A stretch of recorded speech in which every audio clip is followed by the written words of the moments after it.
Welcome back. How are you feeling? How you doing? Who are you? I'm Amy. How you doing, Amy?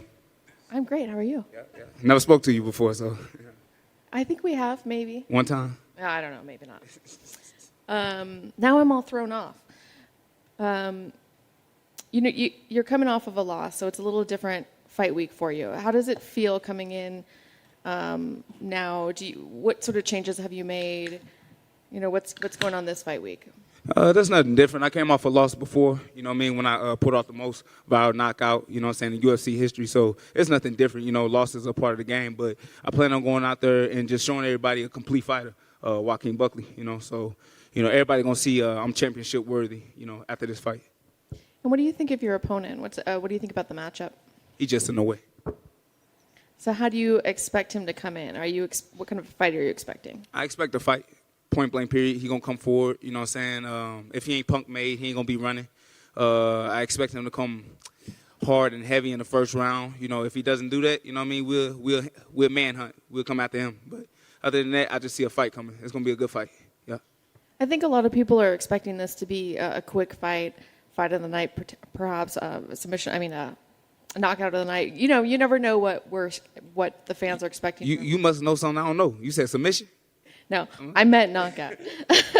But you have an opponent who's coming into the fight on 2 losses, so he's hungry. Is that something that you kind of take into account? This ain't nothing new. The same thing with Alessio. He was on a 3-fight losing streak. He was just hungry, motivated. That day. These guys are dangerous. Because at the end of the day, the UFC will cut you. You know what I mean, just for that. So I know he's gonna come out and try to give it his all, but I got a reason why I'm in here, so we're gonna show the world what's up. And how do you stay hungry? How do I stay hungry?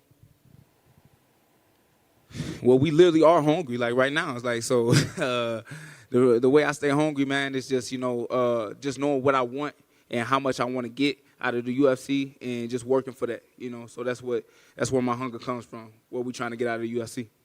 And do you pay attention to what the fans are saying about you, negative or positive? Does that kind of fuel you a little bit? Like I said, people are expecting this to be the fight to watch. I find it very disrespectful, but it's not just the fans. It's some other people, too. You know what I mean? It's corporate. It's everybody that, just because you don't say anything negative, when you forget about somebody and you act like they don't exist and expect them to come back and be, like, humble about the whole thing, like, you feel some type of way about it. But it's just like, F everybody, man. Just go do your work, go win, go get paid, and go home. Sounds like you're talking about something specific. Is there anything you want to tell us? Nah, girl, you trying to set me up. Had to try. Thank you. I was going to, on the back of that, right, so the kick, obviously, all this attention, then you have one loss and it feels like everyone's just ready to stop talking about you. Do you prefer that, thinking like, okay, I can get rid of that and I can just focus on improving, or do you think, oh, so you guys are going to write me off already? Nah, it's a reminder and a reality that this sport don't care nothing about you. So you just got to keep winning and get what you can out the sport. That's it. You know what I mean? So I'm going to keep doing what I'm doing because I love to do it. And I'm not looking to impress or do this for nobody else but who I'm doing it for back home. I'm not doing this for, like, the fans. I'm doing this for my grandma. I'm doing this for my kid. I'm doing this for my girl back home to get this bread, Yeah. Is that a good lesson to learn, you think? This early? Great lesson to learn. Reality check. You ain't nobody. Gotcha. Thanks, man.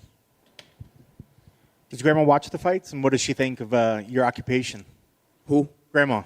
What about Grandma? You said you're talking about you fight for Grandma, you fight for the family. What does she think about what you do? Does she love the fact that you're a fighter? She loves the fact that I fight. You know what I mean? She knows this is something that I love to do. She knows that I'm gifted. She knows that I'm dangerous. You know what I mean? She trained me to be that way. You know what I'm saying? Some of them ass whoopings, made me tough. You hear me?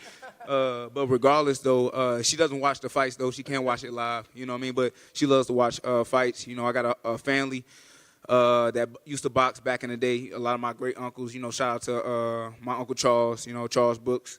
And he was like, Golden Gloves champs, 3-time, almost fought Spinks, but he pulled out the fight, So it's pretty cool, man. I got a history of fighters in my family. So, yeah, she loves it that I fight. Yeah.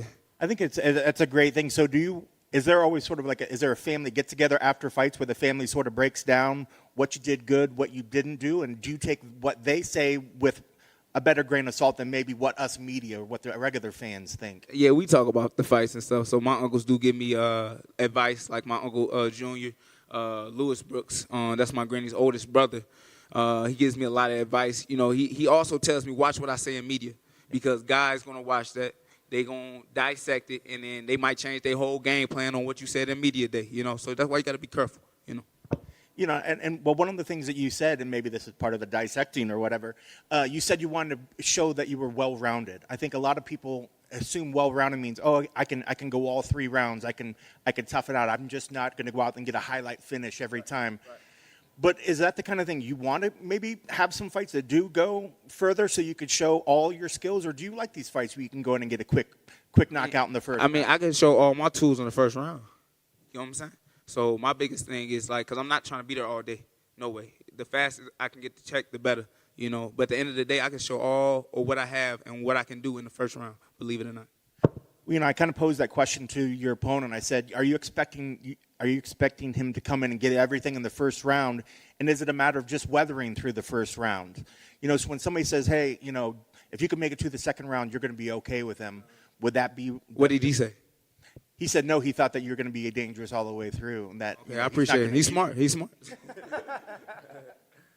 Is there something to it? When you have such a great thing like that kick, do you ever feel like everybody's expecting that every time, and is that tough to live up to that every time? Or See, people got to stop getting it twisted. That kick only happened to get my name out, period. You know what I mean? I don't have to live up to that kick. I ain't got to do nothing. The kick is just something in a moment in time. Like, I'm greater than that kick. Like, that kick is not going to be the definition of me. And everybody going to find out eventually what I'm talking about once I beat Antonio and, I beat the next guy, because I plan on fighting right after this, you know what I mean, before the end of the year. What's the perfect number of fights for you to fight in a year that you feel that you're peaking every time that you go in? It all depends on the people, and it all depends on how much money we make. Best of luck. That's Gucci. Ooh.